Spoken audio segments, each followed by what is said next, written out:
بسم اللہ الرحمن الرحیم۔ ناظرین، آج ہم آپ کے لیے ایک اور پوڈ کاسٹ لے کر آئے ہیں جس میں ایک مرتبہ پھر ہمارے ساتھ مفتی مشرف بیگ صاحب شامل ہوں گے۔ آج کا موضوع ہمارے دور میں ایک اور مشہور شخصیت ہیں محترم احمد جاوید صاحب، ان کے کچھ خیالات سے متعلق ہے، بالخصوص علمیات کے باب سے متعلق۔ جیسا کہ وہ حضرات جانتے ہیں جو ان کے افکار کو سنتے ہیں، ان کو پڑھتے ہیں، کہ ان کے چند جملے ہیں جو بڑے نمائندہ ہیں ان کی فکر کو ظاہر کرنے کے لیے۔ مثال کے طور پر وہ یہ بات کہا کرتے ہیں کہ علم اور عقیدہ یا ایمان بالکل الگ ہیں، اور علم کو ایمان بنانا گویا بے ایمانی ہے۔ اور وہ مزید یہ بھی کہتے ہیں کہ ایمان جو ہے وہ گویا ہمارے فیصلوں کی طرح ہے، عقیدہ جو ہے ہمارے فیصلوں کی طرح ہے، جبکہ علم اس سے ایک الگ ایکٹیویٹی کا نام ہے۔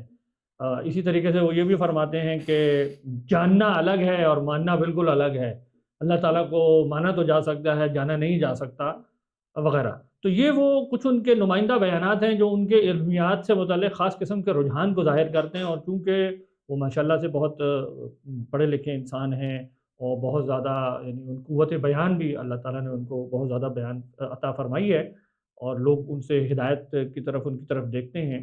تو اس حوالے سے ہم آج مفتی صاحب کے ساتھ کچھ گفتگو کرنا چاہیں گے۔ بہت بہت شکریہ مفتی صاحب ہمارے ساتھ دوبارہ شریک گفتگو ہونے کے لیے۔ جزاکم اللہ خیر۔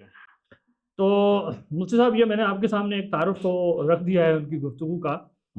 آپ یہ بتائیے کہ کیا اسلامی تاریخ میں اس مسئلے کو اس طریقے سے کبھی دیکھا گیا ہے کہ علم بالکل الگ چیز ہے اور ایمان بالکل ایک الگ چیز ہے، یا یہ ایک ماڈرن فینومینا ہے؟ یعنی کیا اسلامی تاریخ کے حوالے سے پہلے ذرا تھوڑی سی بات ہو جائے اس پر۔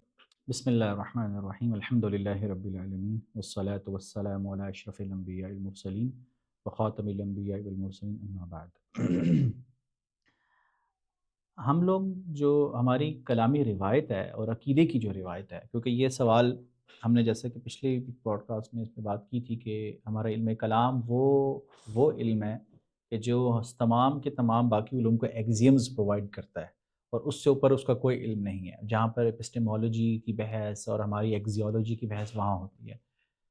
تو ہم جو اپنے علم کلام کی کتابیں ہم پڑھتے ہیں، اس میں کوئی ایسی ڈائیکاٹمی، ایسی دوئی ہمیں بالکل نظر نہیں آتی کہ جاننا اور ماننا جو ہے وہ الگ چیز ہے، کہ ایک انسان ایک چیز کو یعنی بلکہ جاننے اور ماننے الگ ہونے سے مراد اصل میں بات یہ ہے کہ اصل جو سوال ہے وہ یہ کہ کیا یہ ہو سکتا ہے کہ ہمارے ہاں یہ بات ہو کہ ایک انسان ایک چیز کو مان لے، عقیدہ، اور وہ جو عقیدہ ہے وہ یعنی اصل چیز یہ ہے کہ یہ تو گیپ ہو سکتا ہے کہ ایک انسان کو پتہ چل گئی بات، وہ مان نہیں رہا۔ جیسے ہمیں پتہ ہے ایسے کفار گزرے ہیں، جیسے قرآن مجید میں یہود کے بارے میں یہ تبصرہ موجود ہے کہ الذین آتیناہم الکتاب یعرفونہ کما یعرفون ابناءہم، یعنی وہ حضور کو ایسے ہی جانتے ہیں جیسے اپنے بچوں کو جانتے ہیں کہ یہ واقعی سچ ہیں، لیکن مان نہیں رہے، اذعان نہیں پایا جا رہا۔ وَجَحَدُوا بِهَا وَاسْتَيْقَنَتْهَا أَنفُسُهُمْ، آیا ہے کہ انہوں نے انکار کیا اس کا، باوجود یہ کہ ان کے دلوں میں وہ پتہ تھا ان کو یہ حق ہے۔ یہیں سے کفر جحود کی اصطلاح بھی ہمارے ہاں، جو ہمارے ہاں کفر کی بحث اقسام ہوتی ہے اس میں اچھا وہاں پہ یہ بات تو آتی ہے کہ ایک انسان جان لے اور نہ مانے، لیکن یہ بات کہ مان لے اور وہ جاننا نہ ہو، یہ نہیں ہو سکتا۔ یعنی یہ پہلی سیڑھی جاننا ہے، ہمیشہ یہ چیز رہی ہے، اور جو اس کے بعد ماننا۔ تو مطلب جتنا علم کلام کی جو ہم نے میں نے روایت کو پڑھنے کا موقع ملا اور آپ کو بھی پڑھا، ہم ساتھ بھی پڑھتے رہتے ہیں، ہم نے دیکھا کہ ایسی کبھی بھی کوئی چیز نہیں آئی۔ اس میں ہم لوگ جو لے سکتے ہیں نا، سب سے بہتر طریقہ کیا ہے کہ ہم لوگ ہمارے ہاں جو کلام کی جو نمائندہ کتاب ہے، جو ہمارے ہاں مدارس میں پڑھائی جاتی شرح عقائد ہے، آپ دیکھیں کہ اور وہ اس کا آغاز کیسے ہوتا ہے۔ اس کے اندر گفتگو وہ جب یوں کرتے ہیں، وقال اہل الحق، اہل حق کہتے ہیں۔ اچھا پھر ہمارے ہاں گفتگو ہوتی ہے حق کی ڈیفینیشن کیا ہوتی ہے، اس پہ گفتگو کرتے ہیں۔ اب دیکھیں وہ حق کی ڈیفینیشن پہ ہی ایپسٹیمولوجی میں کورسپونڈنس تھیوری ہوتی ہے کہ آپ کو جو آپ کا علم آ رہا ہے خارج میں وہ ویسے ہی ہے۔ وہ حق کو ڈیفائن ہی اس کورسپونڈنس سے کرتے ہیں کہ آپ کی بات اس کے موافق ہے، آپ کی بات اس کے خارج میں امر واقعہ کے مطابق ہے، یعنی اس کو حق کو ڈیفائن ایسے تبھی وہ علم بنے گا، تبھی وہ علم بنتا ہے۔ قال اہل الحق۔ اچھا دلچسپ بات یہ کہ آگے جا کے وہ جب یہ جملہ کہا جاتا ہے ہمارے ہاں کہ حقائق الاشیاء ثابتہ، اشیاء کے حقائق ثابت ہیں۔ اب اصل میں حق، ثبوت، وجود، یہ ساری کی ساری چیزیں جو ہے نا یہ ٹو بی کے معنی دے رہی ہوتی ہیں کہ کوئی چیز ہے. تو پھر یہ کوشچن کیا جاتا ہے کہ پھر حقائق الاشیاء ثابتہ کوئی میننگ فل جملہ نہیں بنے گا. کیا مطلب ہے اس بات کا؟ یعنی تو ایسی ہے کہ زید زید ہے، امر امر ہے بھائی. یعنی ظاہر ہے آپ جب ایک سینٹینس بولتے ہیں تو ایک اس کا پریڈیکیٹ ہے اور ایک سبجیکٹ ہے، تو predicate should add something new. اب پینسل ہے بھائی، ٹھیک ہے، یا تو کوئی خاص مقصد ہے. یعنی مثال کے طور پہ باب ہوتا ہے مثلا، یہ ایک لہجہ ہے نا، اس کا مطلب ہے کہ باپ کا ایک مرتبہ ہوتا ہے، یہ ایڈ کر رہے ہیں نا یہ. تو وہ پھر جواب میں دیکھیں کہتے ہیں کہ المراد ان ما نعتقد حقائق الاشیاء ونسميه بالاسماء من الانسان والفرس والسماء والارض امور موجودة في نفس الامر، کہ ہم جو عقیدہ رکھتے ہیں دل میں چیزوں کے حقائق کے بارے میں، اور ان کو نام دیتے ہیں کہ اس کا یہ نام ہے، یہ نام ہے، انسان وغیرہ، یہ ایسی چیزیں ہیں جو نفس الامر میں پائی جاتی ہیں. یہ صرف ہماری ذہن کی اختراع نہیں ہے.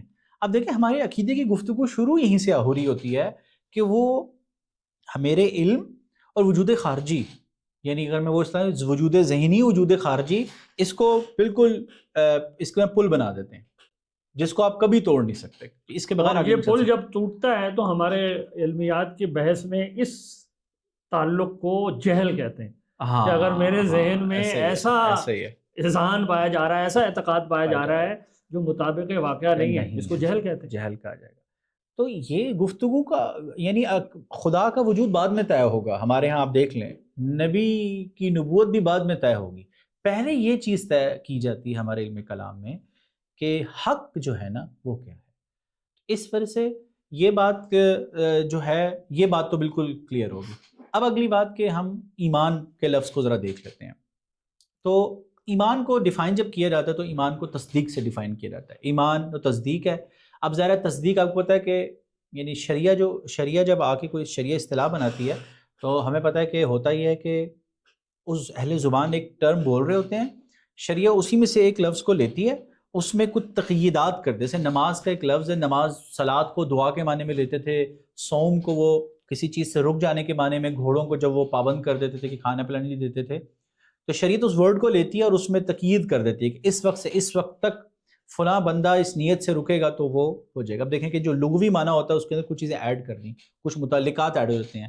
شریعت جو ہے اسی طرح اصطلاحات بناتی ہے. اصول فقہ میں اس پہ تفصیل سے بحث ہوتی ہے کہ یہ جو ہمارے ہاں اصطلاحی معنی لغوی معنی میں جو ریلیشن شپ پہ بحث ہوتی ہے. یہ ایمان کا لفظ کا مطلب کسی چیز کو تصدیق کر دینا ہے.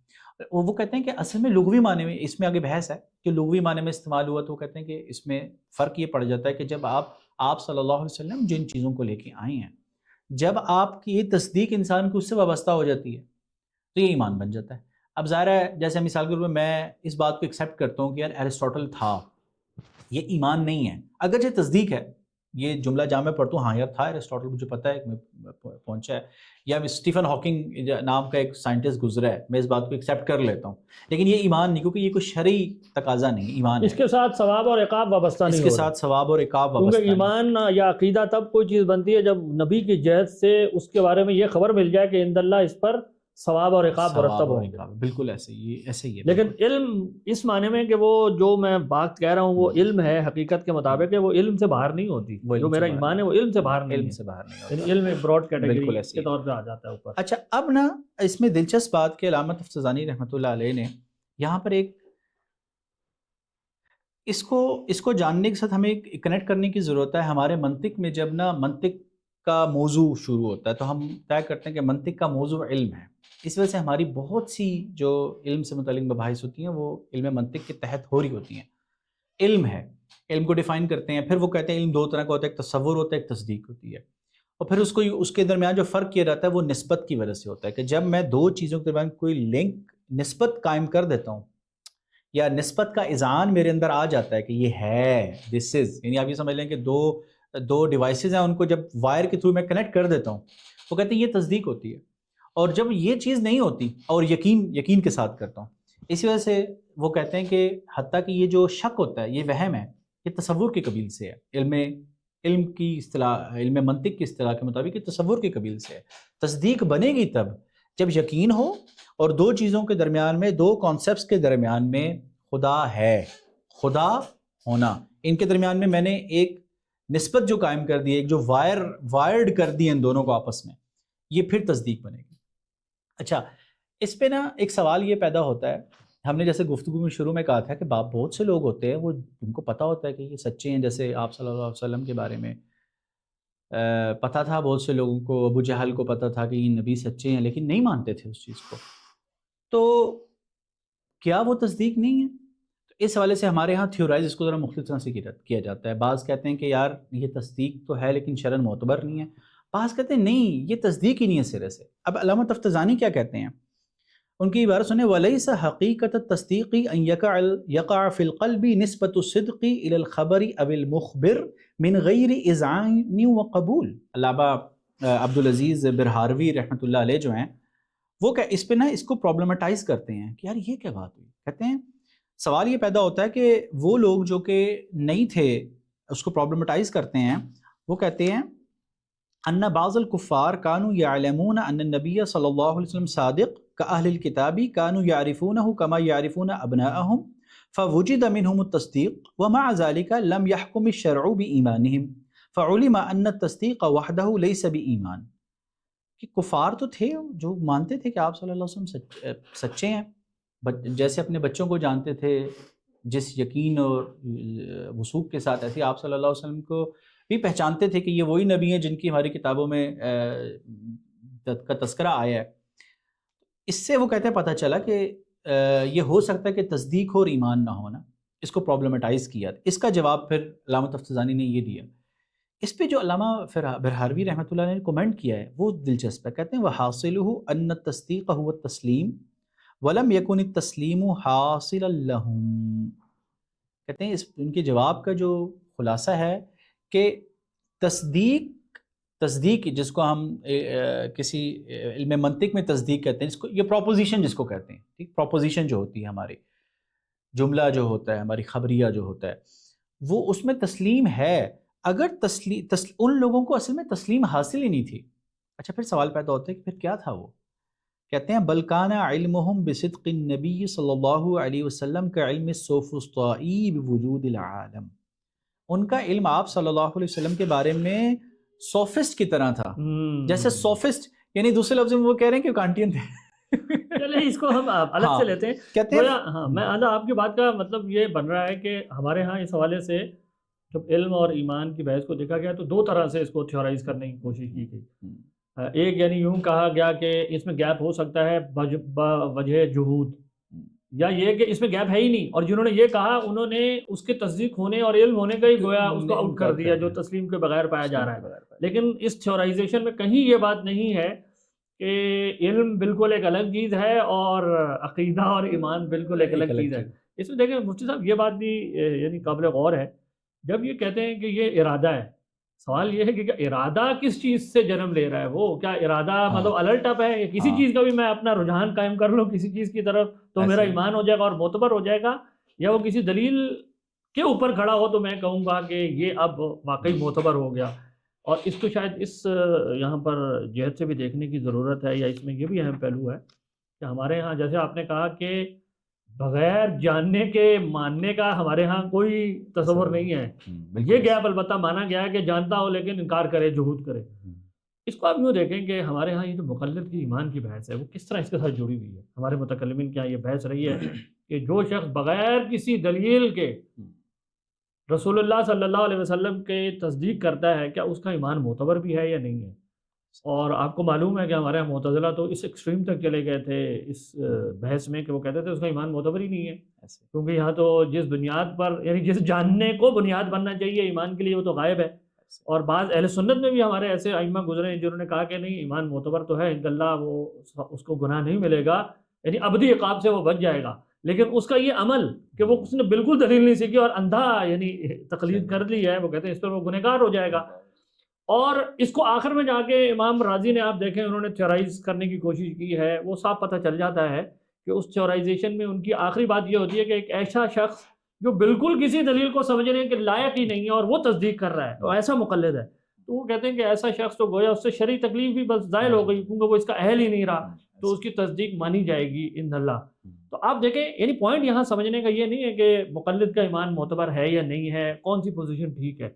میں ہائی لائٹ یہ کرنا چاہ رہا ہوں کہ ہمارے ہاں علم اور ایمان کی بحث کو کتنا کنیکٹیولی دیکھا گیا ہے کہ مقلد کا ایمان وہاں آگے ایک مسئلہ بن جاتا ہے، جبکہ یہ ایسا لگ رہا ہے ہمارے دور میں یہ حضرات کہ یہ تو بالکل اس کو ڈسکنیکٹ کر کے دو الگ دنیائیں کہکشائیں بنانا چاہ رہے ہیں. کیا ایسا نہیں لگ رہا آپ کو؟ ایسے ہی ہے.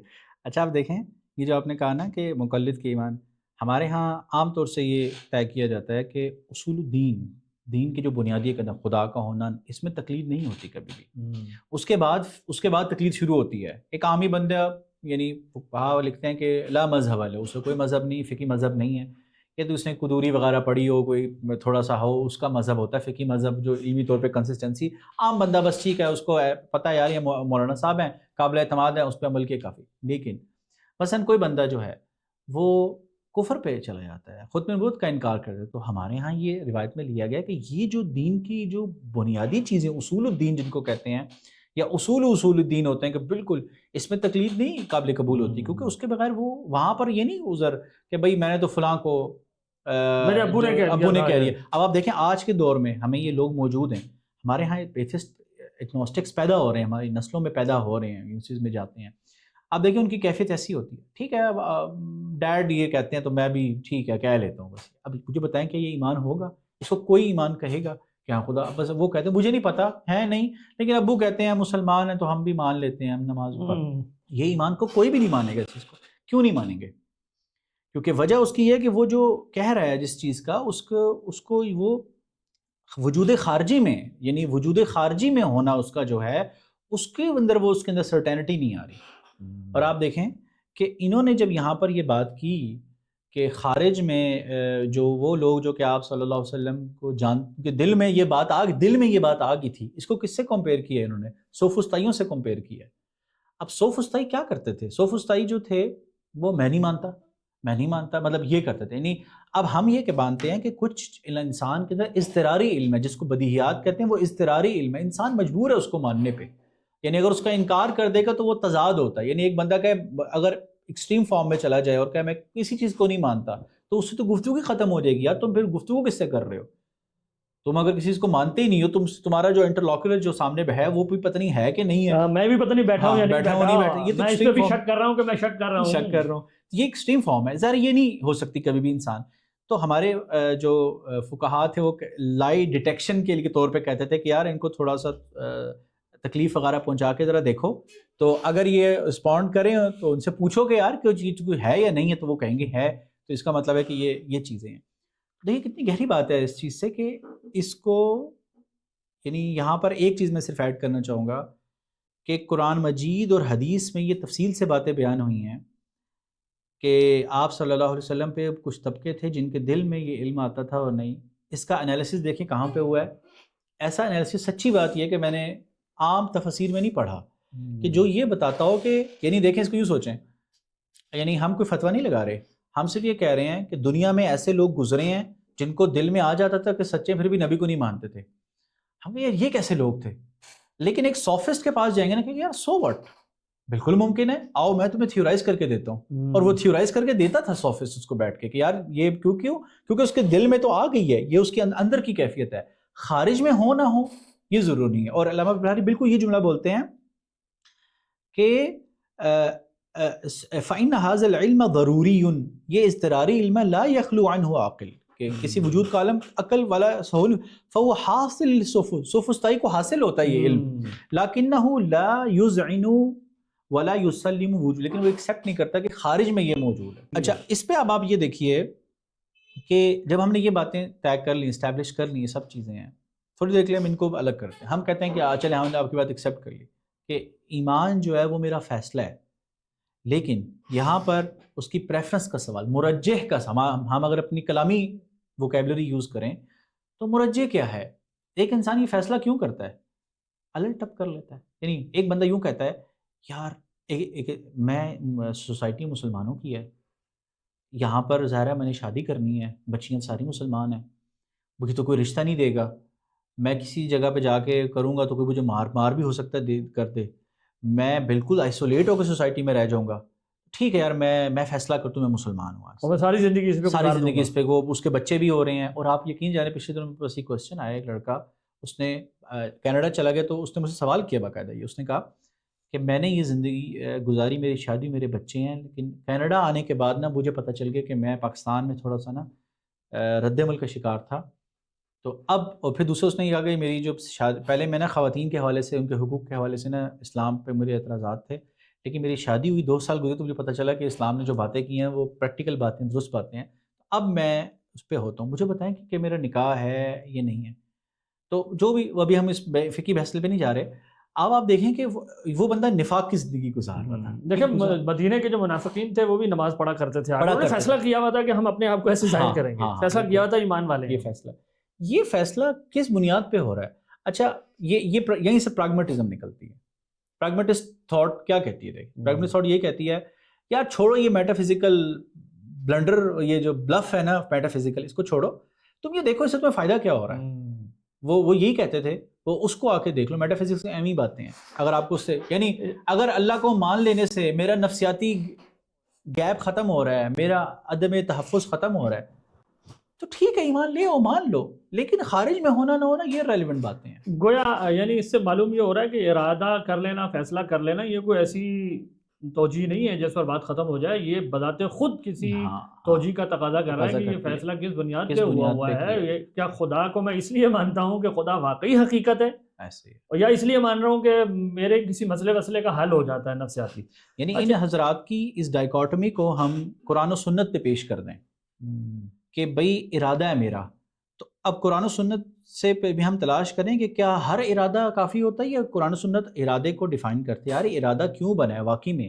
اگر آپ وہ کہیں گے ہاں نہیں یار واقعی میں وہ اس وجہ سے مانتا ہے کہ وہ حقیقت ہے، تو پھر اس کا مطلب کیا ہوا کہ یہ جو ارادہ ہے جب تک یہ میرا جاننا نہیں ہے تو یہ ماننا بھی کوئی حیثیت نہیں رکھتا. اب دیکھیں اسی کے کنیکشن میں یہ بات ایڈ کرنا چاہوں گا کہ ان لوگوں کی یہ جو ڈائیکاٹمی ہے نا، اس کے نتیجے میں اسلام حقیقت ہے، یہ جو جملہ ہے اس کا کیا مطلب؟ دیکھیں جب میں کہتا ہوں اسلام حقیقت ہے تو میں یہ کہہ رہا ہوں کہ اسلام میں ان سچائیوں کا بیان ہوا ہے جو حقیقت کے اندر پیوست ہیں.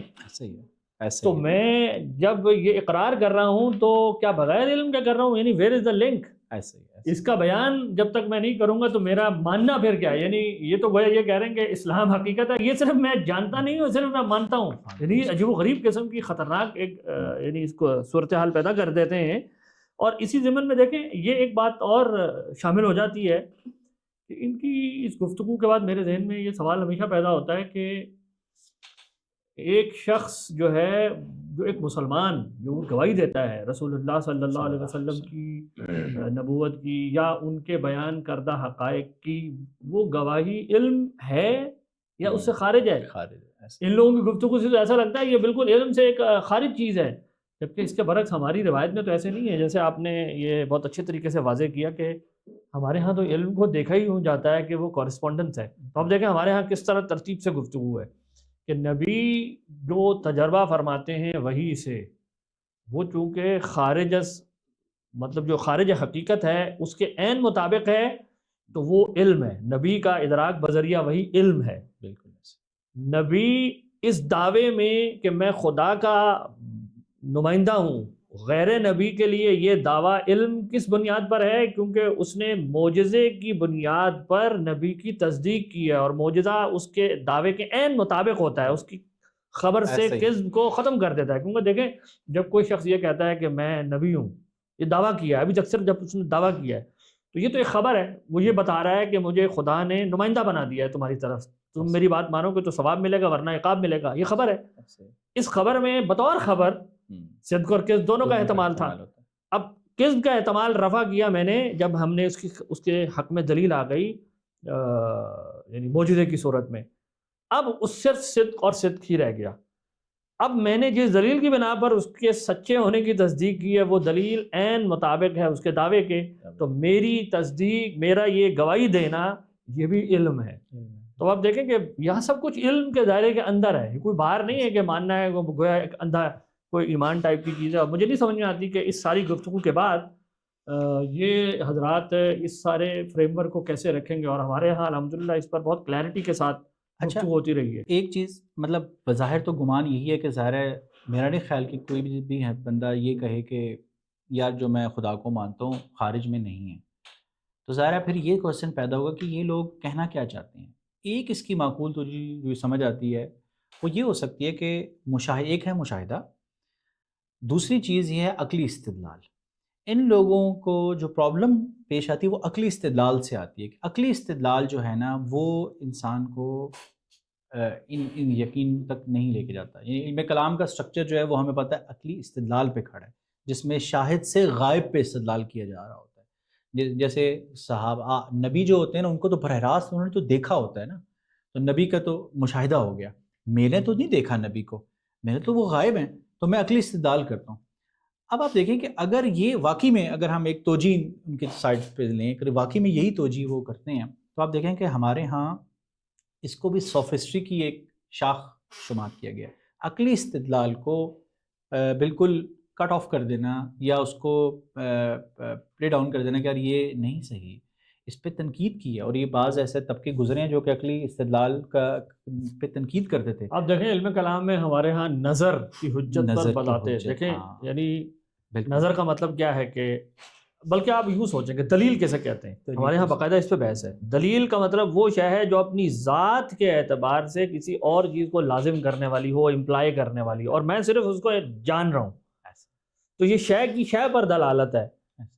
تو یہ شے کی شے پر دلالت یہی نظر کہلاتی ہے کہ ایک چیز کا دوسری چیز کے ساتھ جو لنکیج ہے اس کو بھانپنا، اس کو پورا مطلب یہ کہ ترتیب کے اندر لا کے رکھ لینا، یہی استدلال ہے. اگر کوئی شخص ظاہر ہے اس کو نہیں مان رہا، جس کو آپ یہ کہہ رہے ہیں نا کہ ان کو پرابلم یہاں آ رہی ہے، تو استدلال لفظ سے گھبرانے کی ضرورت نہیں ہے. یہ تو شے کی شے پر دلالت کا حصول ہے. بالکل اسے ہی جیسے میرے سامنے آپ بیٹھے ہیں تو میں حص سے آپ کا حصول کر رہا ہوں، لیکن یہ حصول ہویت سے متعلق شے یا ہوتی ہے یا نہیں ہوتی، جو آخری بڑا نیریٹو ہے جو عقلی طور پہ کھڑا ہوتا ہے وہ اس کو پریزیوم کر رہا ہوتا ہے. پوائنٹ یہ کہ ایسا کوئی حصی مشاہدہ نہیں ہے جو عقلی استدلال سے باہر ہو. یعنی ایک پوائنٹ پر جو چیز میں دیکھتا ہوں وہ اپنے پیچھے کچھ اور چیزوں کو پریزیوم کر رہا ہوتا ہے کہ وہ کچھ اور چیزوں کو لازم کر رہا ہے، وہ کچھ اور چیزوں کو لازم کر رہا ہوتا ہے. تو یہ لنک ماننا تو ضروری ہے، اور جو نہیں مان رہا وہ سوفسٹا ہی ہوتا ہے پھر آخر میں جا کے. اس میں آپ یہاں تک دیکھیے عقلی استدلال کی اتنی اہمیت ہے کہ جب سوفسٹ آ کے نا، بعض سوفسٹ سارے نہیں خیر، سوال اٹھاتے تھے حس پہ نا، تو اس میں وہ مثالیں لاتے تھے، بھینگی کی مثال لاتے تھے، اور وہ کہتے تھے کہ پانی میں کوئی چیز ڈالو تم اتنی بڑی لگتی ہے. تو ہمارے متکلمین جواب دیتے ہیں کہ یہاں پر کریکٹیو فیکٹر عقل آ رہی ہوتی ہے. عقل آپ کو بتا رہی ہوتی ہے، آپ کو ایکسپیرینس وغیرہ سے پتہ چل رہا ہوتا ہے کہ یار یہ چیز جو ہے نا اس کے اگینسٹ جا رہی ہے، سے درست نہیں ہے. اب آپ دیکھیں اگر آپ عقل کو گرا دیں گے نا، عقل کو گرانے کے نتیجے میں آپ کے حس بھی مشکوک ہو جائے گی. عقل ہی اس میں کریکٹیو فیکٹر لے کے آ رہی ہے. اچھا، اس میں مفتی صاحب اس حوالے سے آپ کا کیا کہنا ہے کہ یہ جو ان کا خیال ہے علم اور عقیدے کو اس طرح سے وہ بالکل الگ دو خانوں میں بانٹ دیتے ہیں، کیا آپ کے خیال میں یہ کانٹ کا کوئی اثر ہے، یا امکانی طور پر یہ توجہ کی جا سکتی ہے کہ وجودی فکر کے والوں کے ہاں ایمان کو ایک الگ سے ایک ہائر فارم آف گویا فیکلٹی کے طور پر ڈسکس کیا جاتا ہے؟ وجودی فکر کو آپ کیسے لیتے ہیں؟ یعنی میں آپ ایک سوال کر رہے ہیں کہ ان کی طرف سے کریں، لیکن وجودی فکر کو آپ کیسے لیں گے؟ یعنی وجودی فکر کہتی کیا ہے؟ سب سے پہلے کوسچن کہ وہ اس کے مطابق، یعنی وجودی فکر سے مراد ہماری ہے کہ یہ اکبری مثال کے طور پہ روایت وغیرہ کے اندر جو چلا، لیکن یہ لوگ معرفت پہ بہت زور دیتے ہیں، بلکہ ہمارے متکلمین تھوڑا سا اس پہ نا ناراض بھی ہو جاتے ہیں. وہ کہتے ہیں کہ یار معرفت سے آگے کا ایک مرحلہ ہے، لیکن اس کو ہم چھوڑ دیں.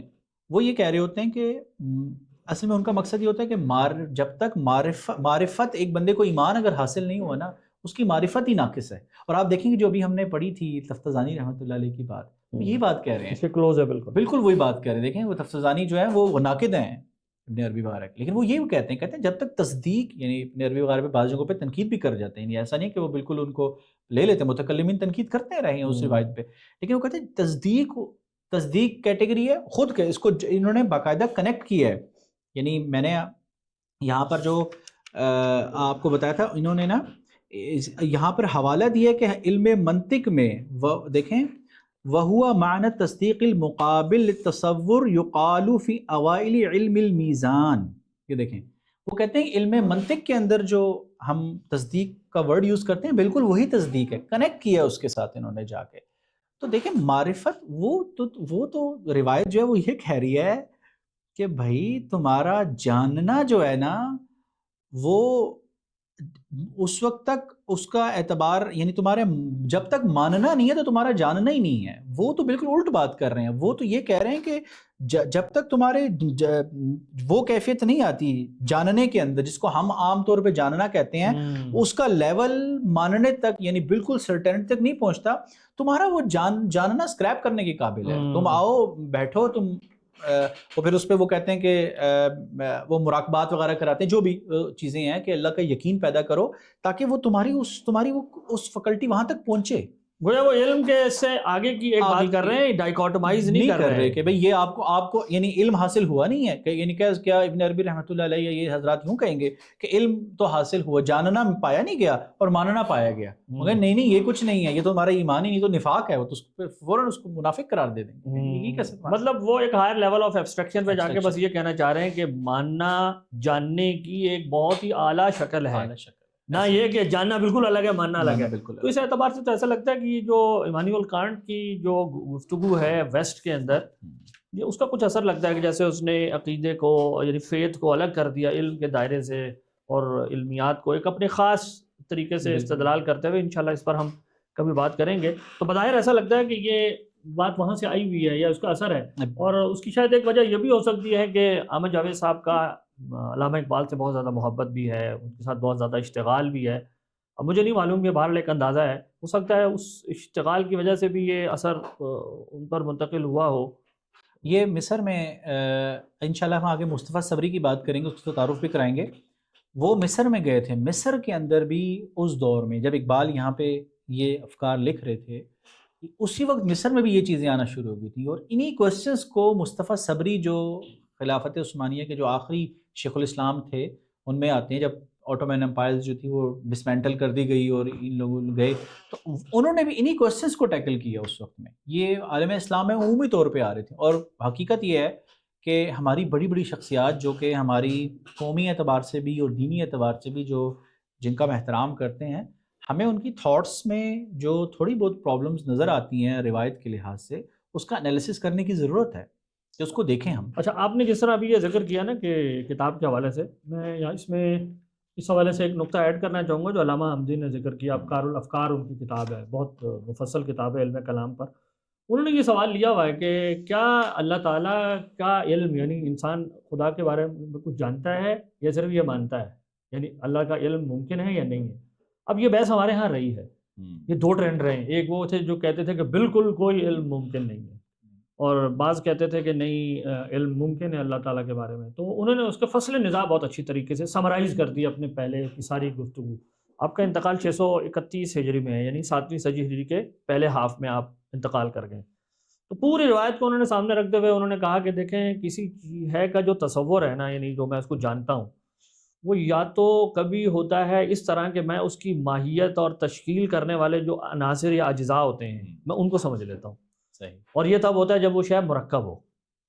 اور کبھی کسی شے کا علم اس کے خواص اور اس کے لوازم کے اعتبار سے ہوتا ہے، اور یہ مرکب شے کے لیے بھی ہوتا ہے اور بسیط کے لیے بھی ہوتا ہے. یہ فریم ورک بنانے کے بعد وہ کہتے ہیں یعنی معرفت اس طرح حاصل ہوتی ہے کسی شے کی ان دو طریقوں سے.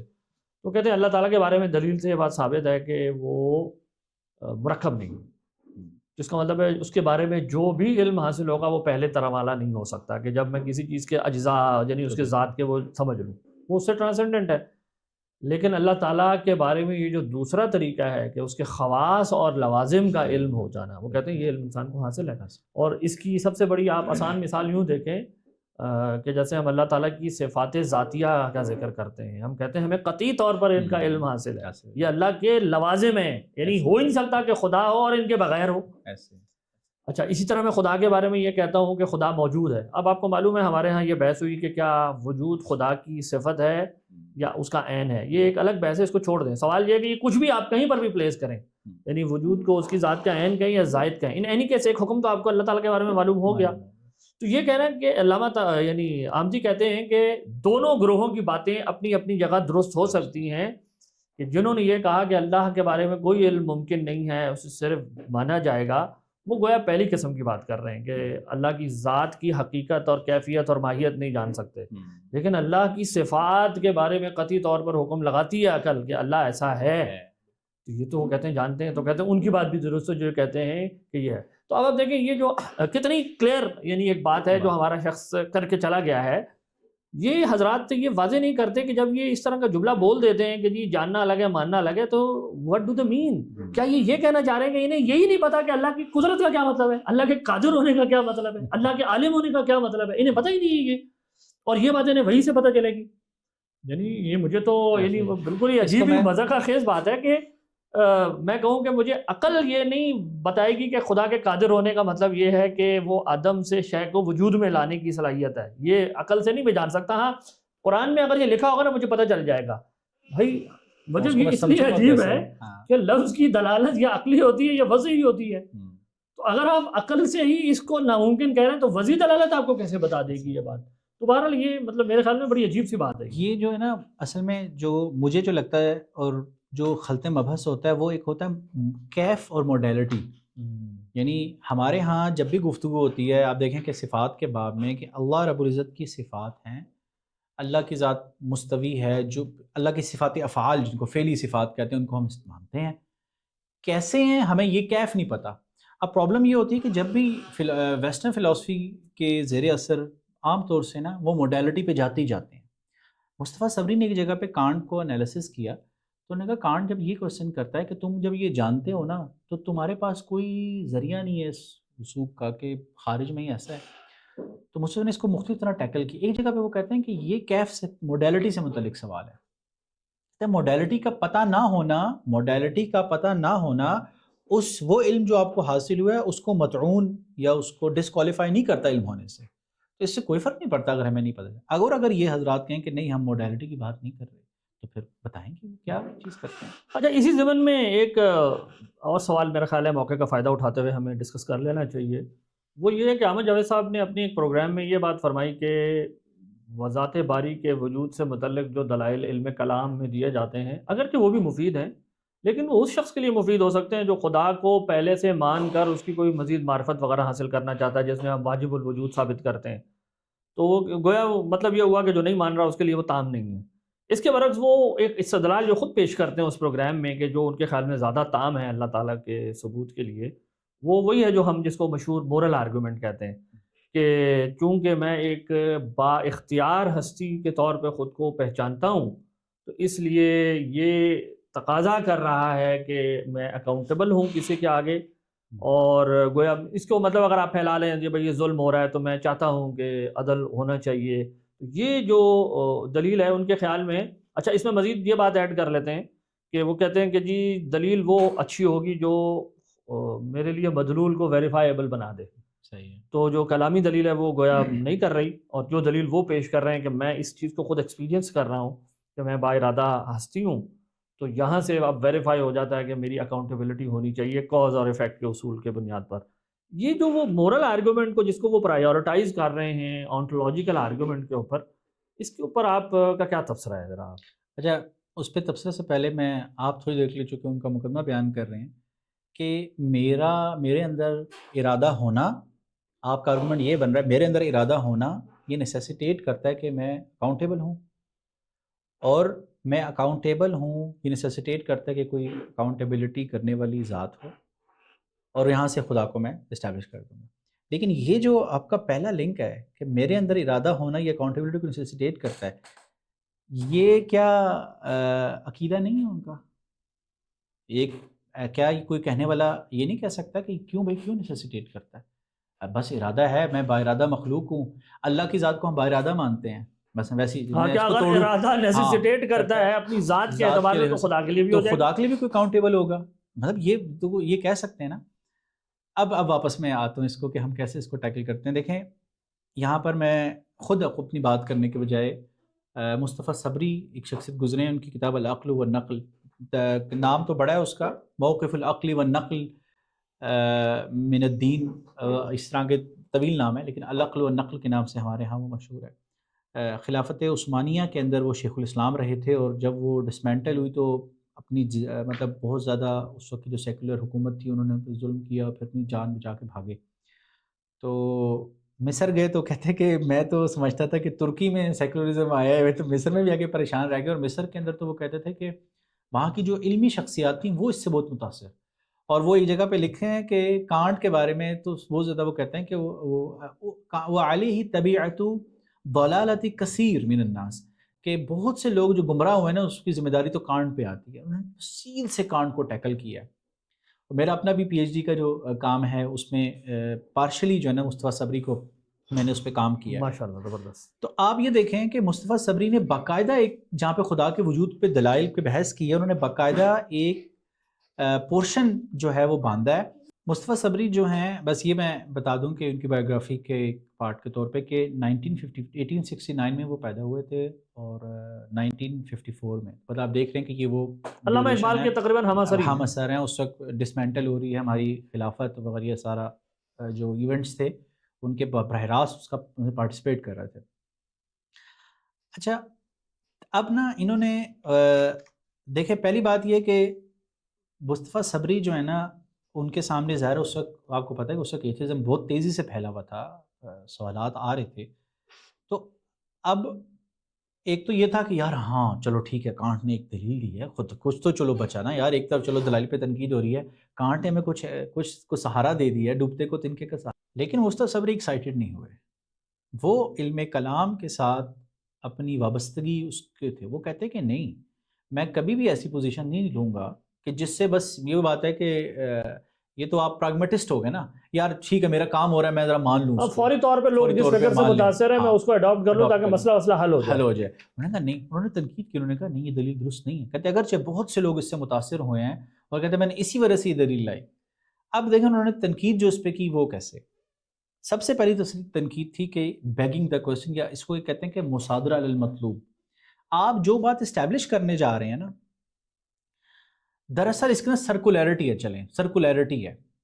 سرکولیرٹی کیسے ہے وہ خود ان کے الفاظ میں آپ کو پڑھ کے سناتا ہوں. کہتے ہیں کانٹ فبنا مسئلۃ وجود اللہ علی دلیل الاخلاق ای علی حاجت الاخلاق الی وجودہ.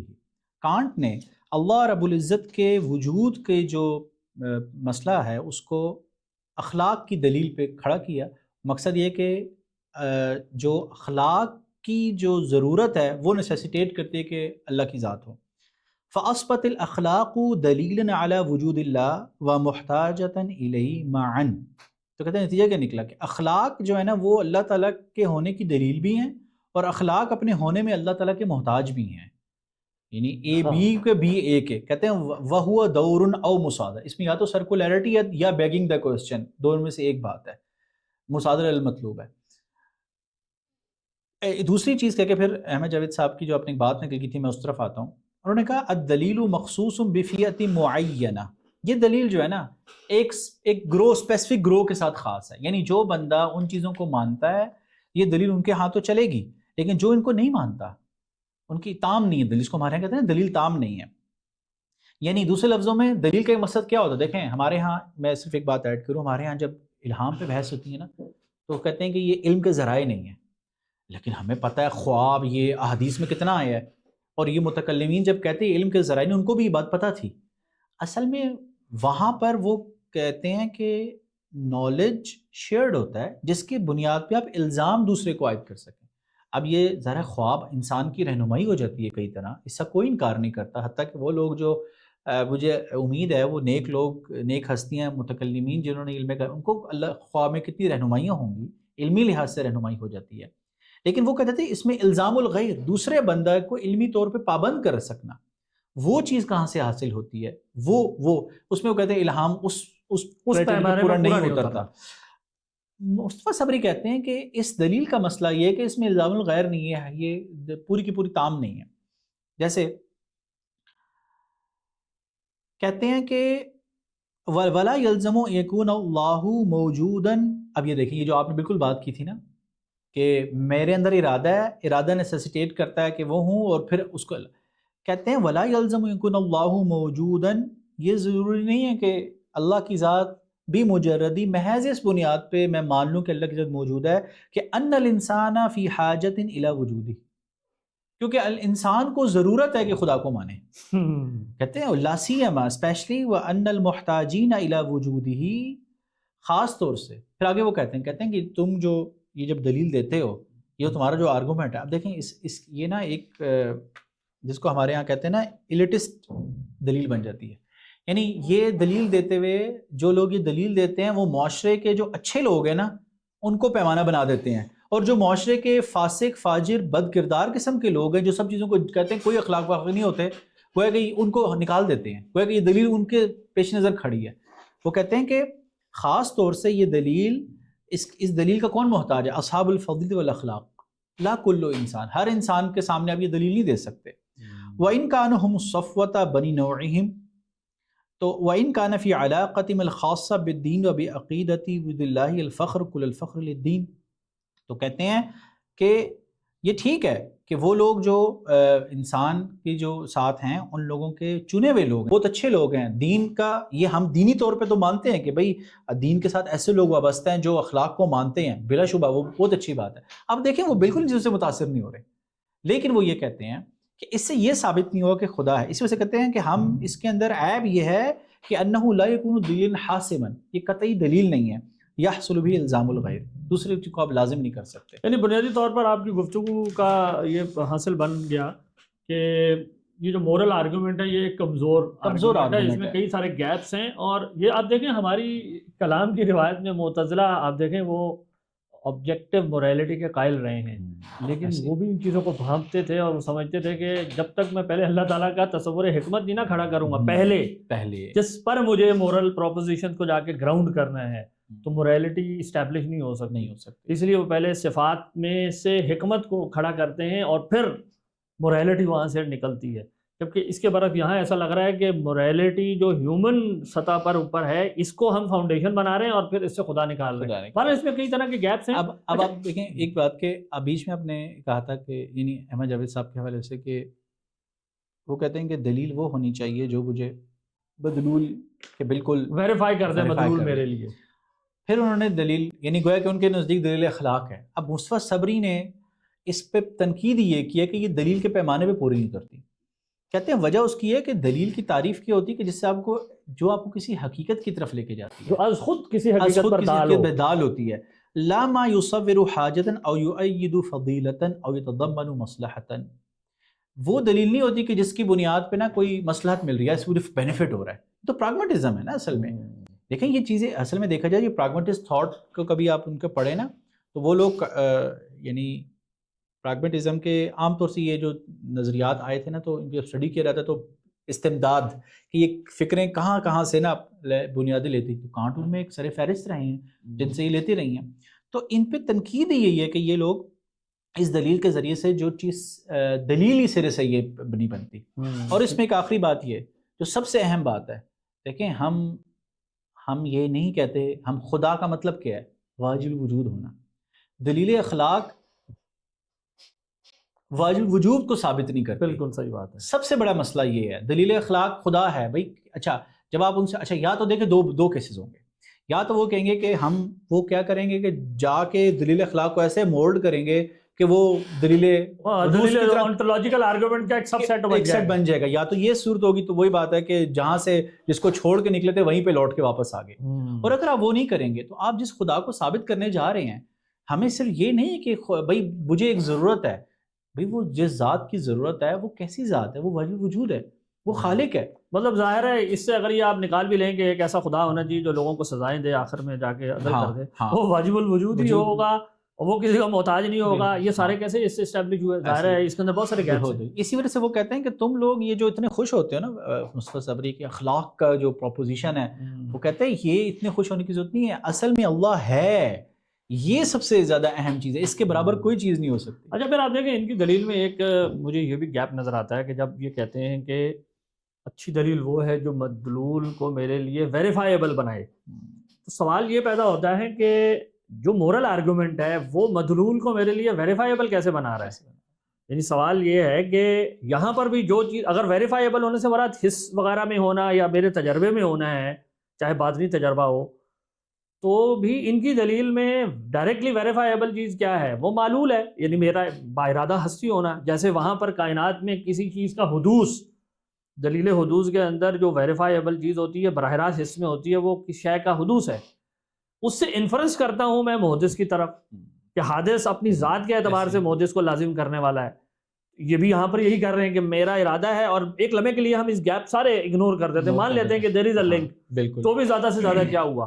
آپ نے اپنے ذاتی یعنی ویریفائیبل مشاہدے کو بنیاد بنا کر آپ نے ایک علت کی طرف چلے گئے جو جس کے سامنے میں آگے جا کے کھڑا ہو جاؤں گا، کاز اور افیکٹ کا ریلیشن پھر بیچ میں فرض کر لیا. تو جو ویریفائیبلٹی آپ کو وہاں مسنگ نظر آ رہی ہے مدلول پہ، وہ آپ کے آرگومنٹ میں اسی قدر ہے، اس سے زیادہ تو نہیں ہے. تو یہ کہنا کہ وہ استدلال جو ہے اس کے لیے تام ہے جو خدا کو مانتا ہے اور یہ سب کے لیے ہے، یہ مطلب ویسے ایک بات ہے کہ ایک طرف اگر یہ کہہ دیا جائے کہ علم کلام کی دلیل اس کے لیے مفید ہے جو خدا کو مانتا ہے، جو مان چکا ہے، نبی کو مان چکا ہے، یعنی یا پہلے خدا کو کم از کم مان چکا ہے، اور دوسری طرف یہ کہنا ہے کہ ٹھیک ہے یہ مفید ہے، تو یہ کوئی سمجھ میں نہیں بات نہیں. وہ کہیں گے معرفت کے لیے وہ مزید ایڈ آن کرنا چاہتا ہے اپنے ایمان کو تقویت وغیرہ پہنچانے. علم کلام کی پہلی جو پریزمپشن ہی یہی ہے کہ ایک بندہ نے ابھی خدا کو تسلیم، نبی کو پہ ایمان نہیں لایا، تو اس کو میں کیسے ہاتھ سے پکڑ کے نبی تک لے کے جاتا ہوں خدا کے ماننے سے. یہ سب سے اہم بات ہے کہ جس کو سمجھنے کی ضرورت ہے کہ بنیادی طور پر ایک شخص کا دعوی نبوت تک کی تصدیق کس گراؤنڈ پر کھڑی ہوتی ہے. یعنی کیا وہ پریزیوم کر رہی ہے کچھ حقائق کو، اس یعنی ظاہر ہے خبر ان اٹ سیلف اس کی ٹروتھ کی بنیاد نہیں ہو سکتی. تو اگر اس کے ٹروتھ کی بنیاد اس سے باہر کوئی اور ایسی چیز ہے جو اس کو نیسیسیٹیٹ کر رہی ہے، تو ظاہر ہے اس کی خبر سے باہر ہوگی نا، پھر وہ اس کی خبر کو اس کا معیار نہیں بنا سکتے. اچھا، اس میں ایک سوال موقع کا فائدہ اٹھاتے ہوئے یہ بھی ایڈ آن کر لیں کہ علم کلام کے ناقدین یہ ایک تبصرہ کر دیتے ہیں علم کلام پر کہ جی اگر ان کی دلائل اتنی قطعی ہیں اور بولتی گویا بند کر دینے والے ہیں، سارے لوگ ایمان کیوں نہیں لے آتے ہیں ان کی دلیلیں سن کے؟ ایک تو اس پہ الزامی جواب ہے. اگر یہ کوئی سوال قرآن کے مطالعے کے بعد نبی کے حوالے سے اٹھا دے کہ وہ اسلام پہ ایمان نہیں لائے ان کی قوم میں سے مگر اتنے تھوڑے سے لوگ، اس کا کیا جواب دیں؟ صحیح ہے، بالکل صحیح ہے. تو یہ تو بلا شبہ کوئی بات دیکھیں. پھر دوسری بات مصطفیٰ صبری کے حوالے سے ہم نے ٹیکل کیا، ہم نے دیکھا کہ دراصل جب ہم کتاب و سنت کو پڑھتے ہیں اور جب ہم یہ طے کرتے ہیں کہ کتاب و سنت ہمیں عقیدے کے حوالے سے جو سوالات آتے ہیں اس کو جواب دینے کے لیے ایک فریم بتاتے ہیں، تو علم کلام کو یہ صرف مناظراتی علم نہیں ہے، اصل میں یہ آپ کو ایک فریم دیتا ہے، ایک علمی فریم. جیسے فقہ، اصول فقہ آپ کو ایک فریم دیتے ہیں، تصوف آپ کو ایک فریم دیتا ہے. تو نظری تصوف جو ہے اس کی بنیاد پہ آپ زہد، تقوی، دنیا سے بے رغبتی، آپ کبھی ان کو پڑھیں تو آپ کو پتہ چلتا ہے کہ عام لوگوں میں جو تصورات پھیلے ہوتے ہیں یہ وہ تصورات نہیں ہیں. دنیا سے بے رغبتی کیا ہے، دنیا مذموم ہے، مال کیا ہے، زہد کسے کہتے ہیں، یہ سارے سے ایک فریم چاہیے ہوتا ہے آپ کو. انسان کی اصلاح ہے، انسان کے اندر قوتیں کون کون سی ہوتی ہیں، غضب ہے، شہوت ہے، عقل کی قوت ہے، اس کو کرنا ہے. اس سے علم کلام کو پورا فریم دیتا ہے جس کی بنیاد پہ آپ کتاب و سنت کی تشریح کرتے ہیں، اور پھر جو نئے نئے کوسچنز آتے ہیں اس کو اس کے مطابق ٹیکل کرتے ہیں. مطلب دیکھیں اس میں ایک بہت اہم بات یہ بھی ہے کہ دلیل صرف دوسرے کے لیے نہیں ہوتی، دلیل مجھے سب سے پہلے اپنے آپ کو دینی ہے کہ جس موقف پہ میں کھڑا ہوں وہ کس بنیاد پہ علم ہے، وہ کس بنیاد پہ حقیقت ہے. تو سب سے پہلے میں نے اپنی بولتی بند کرنی ہے نا، یعنی دوسرے کی تو بات کی بحث ہے. جو لوگ یہ انکار کرتے، اعتراض کرتے ہیں، انہیں خود سوچنا چاہیے کہ جس پوزیشن پہ وہ کھڑے ہیں اس کے لیے کوئی دلیل ہونی چاہیے یا وہ اندھا ایک تقلید ہے. ہمارے مقلدین کہتے ہیں سر تو پھر ہر کوئی کہے گا کہ بس میں بھی تقلید کرتا ہوں. تو یہ ایک اس میں نا ایک مغالطہ ہے، گویا دلیل ہمیشہ دوسرے کے لیے ہوتی ہے. اچھا، اس میں ایک اور بات یوں بھی ایڈ کی جا سکتی ہے کہ دیکھیں کوئی شخص ایمان تو کسی بھی وجہ سے لا سکتا ہے، اس کی ہزاروں وجوہات ہو سکتی ہیں، اور ہو سکتا ہے کوئی غیر علمی یا بہت کمزور وجہ ہو لیکن وہ کہے میں مطمئن ہو گیا اس پہ. تو کوئی شخص کس بات پہ مطمئن ہو جائے گا، یہ کبھی علمی طور پر مضبوط بات ہو سکتی ہے، کبھی کمزور بات ہو سکتی ہے، اور انتہائی علمی بات کو وہ جہود کرتے ہوئے، استکبار کرتے ہوئے کہے میں نہیں مانتا. تو اگر کوئی شخص کسی کی قطعی دلیل سے باوجود، یعنی آپ دیکھیں سوفسطائیہ یعنی حماقت کی آخری درجوں کو چھو جاتے تھے لیکن نہیں مانتے تھے، باوجود یہ کہ وہ حقیقت انہیں حاصل ہوتی تھی، حاصل چیز کا انکار کرتے تھے. تو اگر یہ دلیل کا نقص نہیں ہے، یہ ہم کہیں گے کہ ان کے نفس کے اندر ایک نقص ہے، اور بہرحال اللہ تعالیٰ نے انسان کو جو ایک ارادہ دیا ہے وہ اس کا کبھی غلط استعمال بھی کرتا ہے.